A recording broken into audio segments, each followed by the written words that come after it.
Mohon maaf ya, saya tidak bermaksud menyalahkan, tapi hanya mengembalikan pada hadis. Kalau ada, kerjakan. Kalau tidak, cukup kita tinggalkan. Izin nembak ya.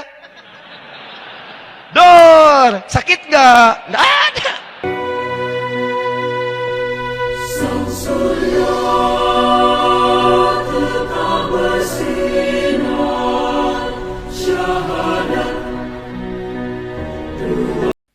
Saya mau bertanya tentang madhab yang digunakan ormas Islam dari kalangan Muhammadiyah itu apa, Ustaz? Apakah sama dengan dipakai oleh saudara kita dari kalangan salaf yang menggunakan manhaj salaf? Dan saya ada di lingkungan yang beda madhab, apakah yang dinamakan toleransi saya juga harus mengikuti cara bermadhab, cara ibadah seperti mereka? Contohnya dengan amalan-amalan seperti tahlilan, kunut dan sebagainya. Apakah saya harus seperti itu? Mohon penjelasannya. Secara singkat saja begini, secara singkat. Anda harus bedakan apa itu manhaj, apa itu madhab. Itu berbeda. Saya sering sampaikan kalau manhaj itu cara kita berislam. At-tariqul wadih, jalan yang jelas menuju Islam dengan jalur mengikuti Nabi SAW. Contoh, saya hapus ini misalnya ya. Siapa Nabi kita? Nabi Muhammad SAW. Apa yang diturunkan pada beliau untuk membimbing kita? Al-Quran. Allah turunkan Al-Quran pada Nabi Muhammad SAW. Nabi Muhammad menjelaskan isi Al-Quran kepada masyarakat yang hadir di zaman beliau. Saya sebut masyarakat, bukan hanya sahabat. Karena Quran diturunkan bukan hanya pada para sahabat. Pada masyarakat pada saat itu. Cuman ada kalangan orang yang ketika diberikan tidak mau mengambil. Itu poinnya. Yang mau mengambil beriman pada Nabi, hidup di zaman Nabi, melihat Nabi disebut dengan sahabat pada saat itu. Nah, penjelasan Nabi kepada para sahabat, masyarakat disebut dengan hadis namanya. Hadis. Apa yang dikerjakan, apa yang dilakukan, apa yang dikatakan, apa yang melekat pada Nabi namanya hadis. Kalau itu jadi pedoman kehidupan berubah namanya dari hadis jadi sunnah. Muncullah istilah Al-Quran dan sunnah. Nabi ketika mengajarkan pada para masyarakat, singkatnya nanti ada menjadi golongan sahabat yang diajarkan Al-Quran dan sunnah. Isi Al-Quran dan sunnah minimal ada 3 bagian. 1 disebut dengan ibadah, 2 disebut dengan muamalah, 3 disebut dengan akhlak. Isi dari ketiga ini dibagi pada 2 bagian. 1, dalil dan tuntunan yang hanya 1 ragam saja, 1 cara. Di 1 dalil, 1 cara. Contoh, saya langsung ambil dalam ibadah. Contohnya sholat. Ada dalam sholat yang caranya cuma 1, dalilnya 1. Misal, ketika kita bertakbir misalnya, saat takbir apa yang dibaca? Allahu Akbar. Hadisnya 1, caranya 1. An-Nasai nomor hadis 886. Angkat tangan Anda, letakkan yang kanan, langsung menutup yang kiri. Simpan di dada. Redaksinya langsung. Fa wado'a, fa itu langsung. Tanpa jeda, tanpa ada gerakan lain. Mohon maaf ya, saya tidak bermaksud menyalahkan. Tapi hanya mengembalikan pada hadis. Kalau ada, kerjakan. Kalau tidak, cukup kita tinggalkan. Jangan terlampau kreatif dalam ibadah. Ya, misal, saya belum pernah menemukan misalnya, bukan bermaksud menyalahkan. Ustadz nggak enak ya. Lihat sini. Angkat yang kanan, letakkan kanan di kiri. Redaksinya langsung. Langsung itu artinya tidak ada jeda, tidak ada gerakan lain. Begitu diangkat, letakkan yang kanan di kiri. Saya mohon maaf, saya belum menemukan. Dan sebagian beralasan begini, Ustaz, nggak enak lah, masa sama Allah kiri dulu. Kenapa tidak kanan dulu? Allah, kanan masuk, kiri, tutup misalnya. Nah ini, fokus ya. Kadang-kadang kaki naik dikit misalnya ya. Misal, mohon maaf, ini hadisnya cuma 1, caranya 1. Disebutkan 1 hadis, 1 cara, karena menurut ukuran agama, semua umat Islam mampu melakukannya. Makanya ketika dilakukan 1 cara, semua orang bisa. Bisa semua orang. Dan mengucapkannya Allahu Akbar, tidak ada kalimat lain. Kalau ada yang seperti ini, artinya dipandang semua orang Islam mampu mengerjakannya. Karena itu tidak perlu kreatif mencari cara yang lain. Ya, misal, yang tadi dilipat seperti ini, saya punya koleksi 1235 kitab hadis. Saya mencari sampai dari yang hadis paling sahih sampai yang paling palsu. Saking palsunya yang tadi, di kitab hadis palsu pun tidak ditemukan. Anda bayangkan. Misal, yang kedua, ada tuntunan dari Nabi, yang sifatnya beragam dalil, beragam cara. Dalilnya bukan cuma 1, dalilnya banyak. Caranya bukan 1, caranya banyak. Contoh, masih dalam sholat. Bacaan Al-Fatihah. Bismillahirrahmanirrahim. 70 hadis. Dipraktikkan 4 cara oleh Rasulullah SAW. Kadang dijaharkan. Bismillahirrahmanirrahim. Jahar. Keras. Kadang silent. Bismillahirrahmanirrahim. Silent. Pelan. Kadang tidak dibaca sama sekali. Alhamdulillahi Rabbil Alamin. Tidak dibaca. Kadang dibaca rakaat pertama, selanjutnya tidak dibaca lagi. Bismillahirrahmanirrahim. Rakaat pertama. Kedua, Alhamdulillahi Rabbil Alamin. Tidak dibaca bismillahnya. 4 cara. 4 cara. Kadang baca yang ini, kadang ini, kadang ini, kadang yang keempat. Baca rakaat pertama, selanjutnya tidak dibaca lagi. Teman-teman, kenapa ada 4 tuntunan ini? Karena ada kisah sebelumnya. Sebelumnya dibacakan Alhamdulillahirabbil alamin tanpa basmalah, turunlah pertanyaan dari Ibnu Abbas radhiyallahu taala anhuma, "Ya Rasulullah, kalau Al-Qur'an itu tidak ada sekatnya, tidak ada pemisah dari ayatnya, orang akan menduga ayat satu dengan lain akan bercampur. Karena dulu belum ada pemisahnya. Qul huwallah nyambung ke Al-Falaq, Al-Falaq nyambung ke An-Nas, diturunkanlah terpisah Bismillahirrahmanirrahim. Sejak turun Bismillahirrahmanirrahim, setiap suratnya diawali dengan Bismillahirrahmanirrahim. Al-Ikhlas ada Bismillah. Setelah Bismillah nyambung ke An-Nas. Al-Falaq. Al-Falaq Bismillah. Setelah selesai nyambung ke An-Nas. Sebelum An-Nas Bismillah. Cuman satu surat yang tidak ada Bismillah, yaitu Al-Bara'ah. Surah At-Taubah. Surah ke-9. Kenapa tidak dimulai dengan Bismillah? Karena Al-Bara'ah dibuka dengan kalimat peperangan. Bara'atu minallah. Perang. Sedangkan Bismillah mengandung unsur kemuliaan, kasih sayang. Rahman dan Rahim. Dalam perang nggak ada kasih sayang. Nggak ada kasih sayang. Siapa yang perang ketika perang ada kasih sayangnya? Izin nembak ya.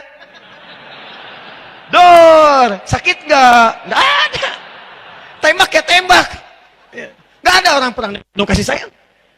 Nggak ada. Karena itu ayat Al-Bara'ah tidak ada bismillahnya. Kemudian dialihkan ke surat An-Naml di situ. Di An-Naml ada innahu min Sulaiman wa innahu bismillahirrahmanirrahim. Lengkap. 114 disebutkan.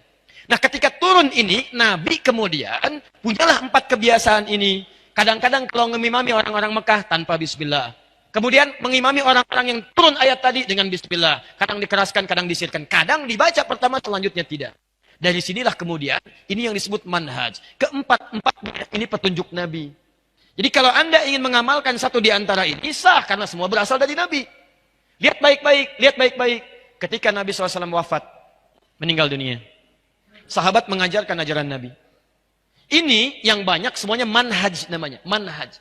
Manhaj itu cara yang terhubung pada Nabi. Nah, ketika sahabat wafat diterangkan pada golongan-golongan setelahnya tabi'in. Maaf, ini mengajar. Misal Ibnu Abbas radhiyallahu taala anhuma, beliau tinggal di Mekah. Ubay tinggal di Madinah kemudian. Kemudian ada lagi Ibnu Mas'ud, kemudian beliau merantau sampai dengan ke Irak. Ali bin Abi Thalib beliau di Kufah. Ada lagi yang kemudian Muawiyah bin Abi Sufyan sampai ke Afrika Utara. Muaz bin Jabal sampai dengan ke Yaman. Perhatikan baik-baik. Ketika mereka pergi ke berbagai tempat, mereka mengajarkan ajaran-ajaran dari Nabi. Yang ini tidak ada masalah.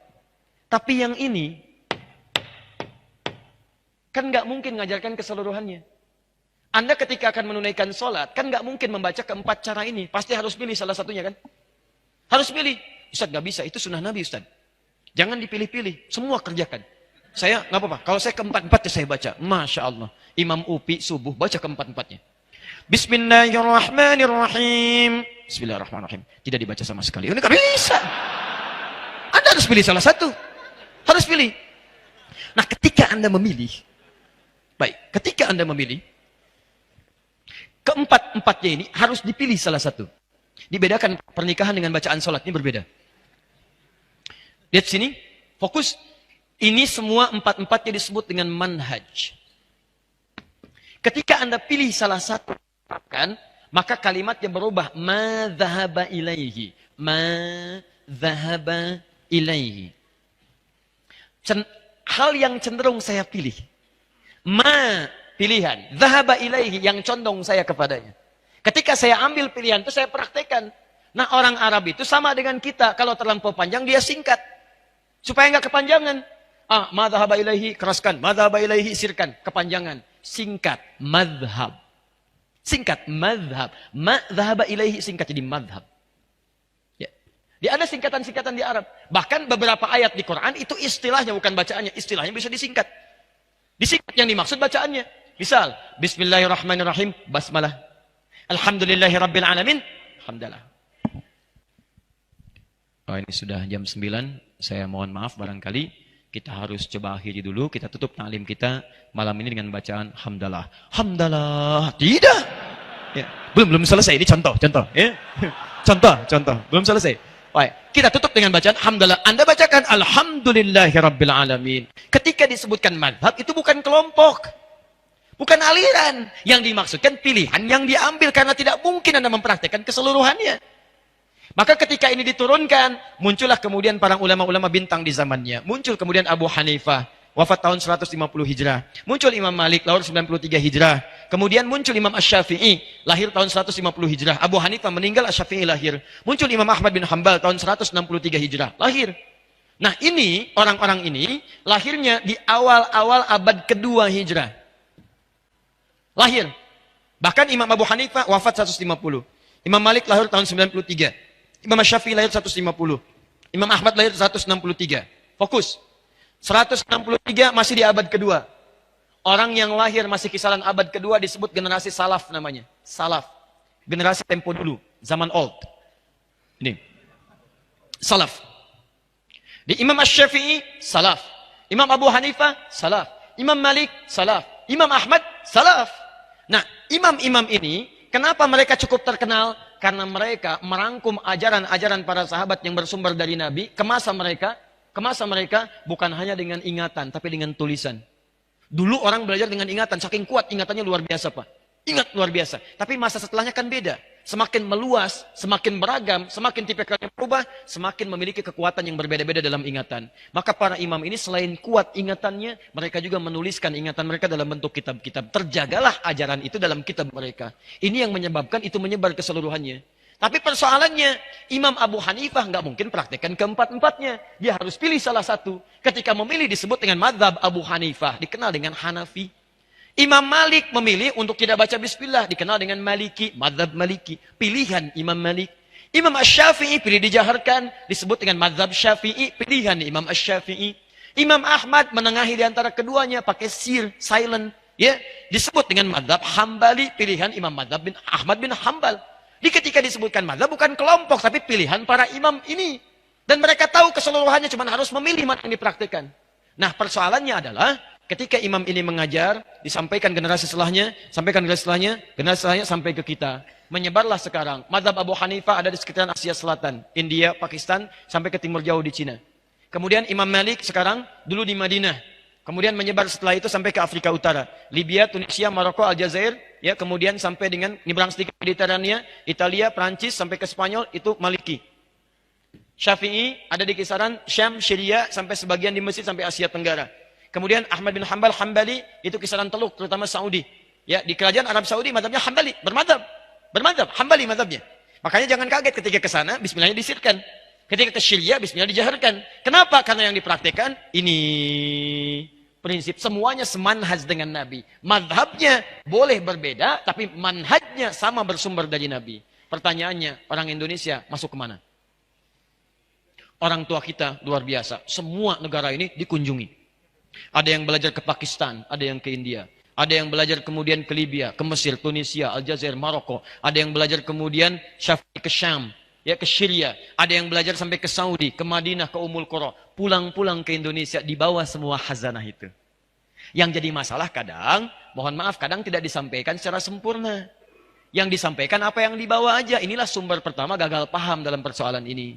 Yang pulang dari Saudi misal, orang Surabaya datang ke Bandung, Bandung baru pulang dari ini, yang Mesir misalnya, di sana prakteknya Syafi'i, bismillah dijaharkan, yang di sana disirkan. Begitu datang ke sini, bismillahnya, misalnya maaf, tidak dijaharkan. Biasanya jahar jadi sir. Bismillah. Alhamdulillahi Rabbil Alamin. Bid'ah. Ini masalahnya. Saya pernah ditinggal di Mekah 2010. Saya tugas di Mekah, menerima jemaah haji pertama kali. Masuk sholat Isya, imamnya Syekh Sudes. Bismillahirrahmanirrahim. Alhamdulillahi Rabbil Alamin. Wih, imamnya Muhammadiyah. Loh, Muhammadiyah cabang Masjidil Haram. Luar biasa itu. Oh, Anda bayangkan. Bukan salah, sebenarnya cuma pengetahuan yang kurang masuk. Saya di Libya itu pernah mengajar beberapa siswa. Terus ada yang orang Indonesia. Saya bilang, ayo kumpul. Anda nanti gini ya, nanti ada liburan, Anda pulang ke Indonesia, coba lihat bagaimana karakteristik masyarakatnya, apa yang dibutuhkan. Pulang lagi ke sini, siapkan pelajaran supaya masyarakat yang perlukan itu bisa mendapatkannya. Jangan cuma belajar yang umum-umum, pelajari yang masyarakat Anda butuhkan. Kita bikin kelompok. Singkatnya setelah pulang dari liburan, saya tanya, Anda kemana kemarin? Saya ke daerah ini Ustaz. Apa yang terjadi? Saya tanya pertama kali, berapa jumlah orang Islamnya? Dijawab, alhamdulillah Ustaz, 95% Muslim. 5%-nya apa Pak? Muhammadiyah. Nah, sama dengan pertanyaan ini. Nah, jadi, gini baik-baik, lihat. Kita itu kalau semua bersumber dari Nabi, manhajnya sama, walaupun mazhabnya berbeda, bukan berarti kita beda. Tadi sepanjang jalurnya ke sini, ini kita orang ikut salaf. Salaf ini. Kita tidak mungkin mengikuti jalur kecuali lewat orang ini dulu. Ulama-ulama mulia, enggak mau, saya mau langsung, enggak mau mazhab. Saya mau langsung ke Nabi aja, Quran dan Sunnah. Anda pernah ketemu Nabi? Kapan Anda ketemu Nabi? Jadi semua orang yang Quran Sunnah akan kembali lewat sini dulu. Syekh Al-Albani ngambil turunan Ibnu Qayyim Al-Jauziyah, ngambil turunan Syekh Ibnu Taimiyah, ngambil turunan Imam Ahmad bin Hanbal, Hambali. Syekh Al-Albani, Hambali. Ya, Syekh Al-Buti, Asy-Syafi'i, Syekh Ar-Rabiti, Maliki, Syekh Dakhlawi, Abu Hanifah, ya, Hanafi, Ahnaf. Dari semua ini naik ke atas. Nah, orang yang mengikuti jalur ini ulama disebut dengan salaf.